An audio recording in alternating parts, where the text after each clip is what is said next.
욥기 21장 15절에서 16절 말씀입니다.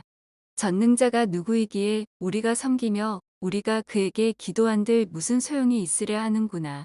그러나 그들의 행복이 그들의 손안에 있지 아니하니 악인의 계획은 나에게서 멀구나. 아멘.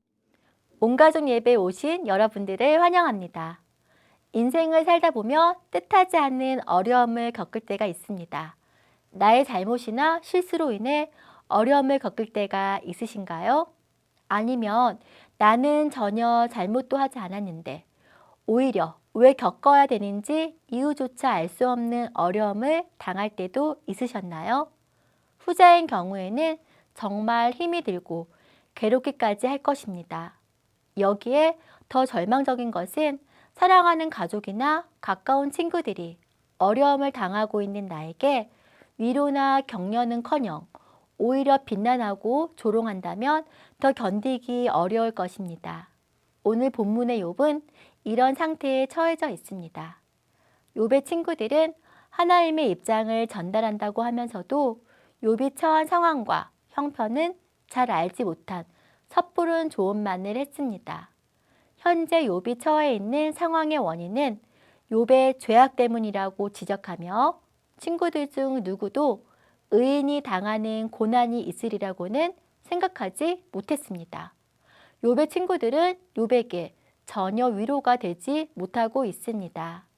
2절에서 욥은 나중에 자신을 조롱해도 좋으니 일단은 자기의 말을 끝까지 경청해 달라고 부탁합니다. 욥은 친구들에게 자신의 답답함을 호소하고 있지만 욥의 마음에 근본적으로 향하고 있는 것은 친구들을 넘어 하나님께 호소하고 있었던 것입니다. 그리고 욥은 악인의 비참한 운명에 대해 말한 친구들의 말을 지적하며 질문합니다. 어째서 악인이 형통할 수 있는가?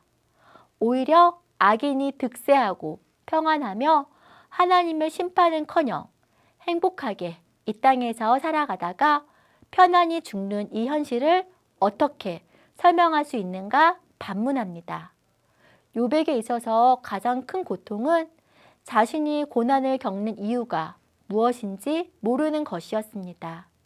그리고 오히려 악인은 평안하며 하나님이 없어도 형통한 모습을 통해 자신의 처지를 더 괴로워하였을지도 모릅니다. 그래서 처음에는 하나님을 향한 원망의 마음, 불평하는 모습도 보이기도 했습니다.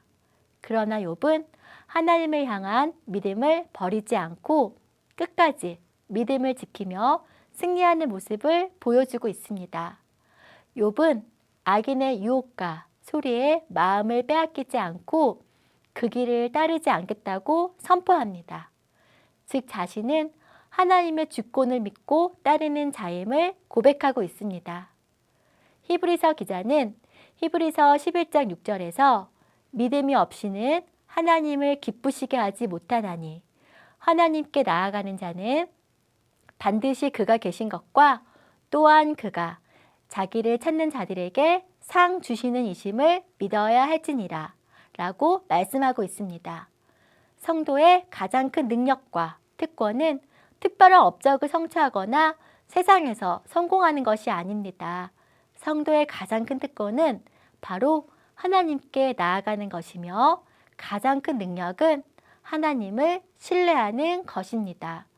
하나님께 나아가는 삶의 모습이 세워질 때 성도는 성도다운 모습으로 살게 되며 하나님이 주시는 상급을 얻고 더 큰 믿음의 걸음을 내딛게 되는 것입니다.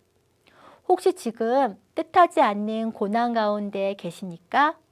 하나님의 생각은 긍휼히 여기심에 있습니다.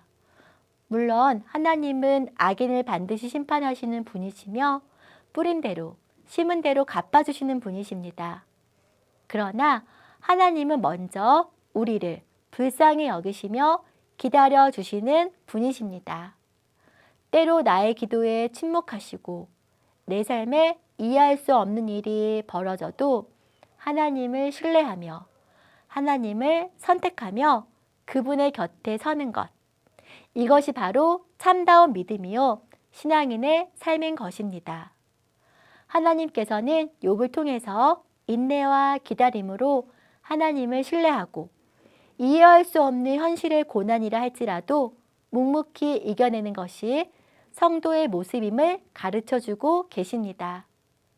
오늘도 내일도 주의 약속을 신뢰하고 인내함으로 믿음을 지키는 주의 백성으로 살아가는 충현의 모든 가족이 되기를 소망합니다.